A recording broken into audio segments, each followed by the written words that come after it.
In this edition of the Parliament Report, Ganja motion gets green light from lawmakers. Parliament to debate motion for Herbert Thompson to resign as ECJ member. And government pays out nearly $10 billion in arrears to public servants. A private member's motion calling for the decriminalization of ganja was passed by the House of Representatives on October 8. The House gave the nod to the controversial motion after 2 weeks of rigorous debate, which saw members on the government side split on the issue. Despite sharp divisions among MPs on the motion, when Speaker of the House of Representatives Michael Peart asked if any member was against the motion, there was not even one voice of dissent. Contributing to the debate, Central St. James MP Lloyd B. Smith came down on the side of decriminalizing the weed, but cautioned against how any proposed legislation would be implemented. Smith suggested that an extensive public education exercise should accompany the introduction of the decriminalization of ganja. Northeast St. Elizabeth MP Raymond Price, who moved the motion, said that if legislation is passed to decriminalize the use of a small portion of ganja, it would not give rise to a free-for-all regime. He suggested that the legislation governing a ban on smoking cigarettes in public spaces could be widened to also include ganja. If controversial lawmaker Everald Warmington has his way, Parliament could ask Dr. Herbert Thompson, former chairman of the Electoral Commission of Jamaica, to step down as an independent member of the commission. On October 8, Warmington moved a private member's motion calling on his colleague legislators to demand the resignation of Dr. Thompson.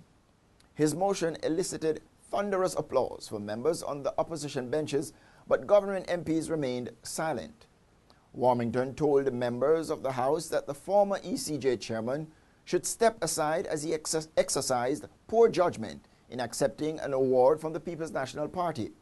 Thompson has insisted that he accepted the award on behalf of the ECJ.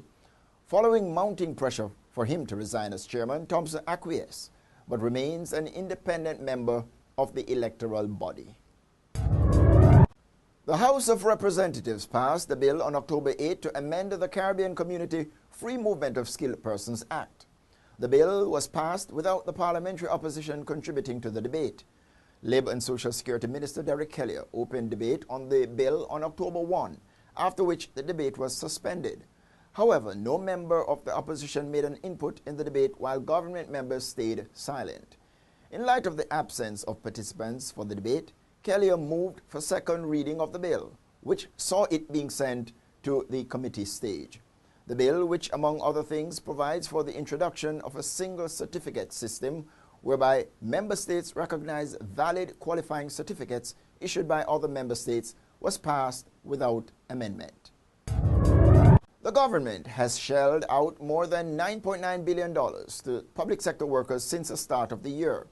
In a statement to the House of Representatives, Minister without portfolio in the Ministry of Finance, Horace Daly, said the payment includes $144.18 million to the West Indies group of university teachers to cover a 5% arrears.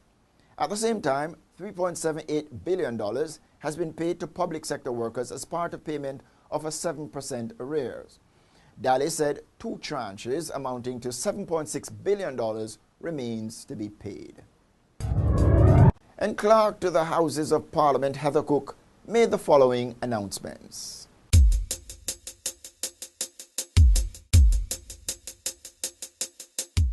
This has been another edition of the Parliament Report. Thanks for joining us. Until next time, I'm Edmund Campbell. Walk good.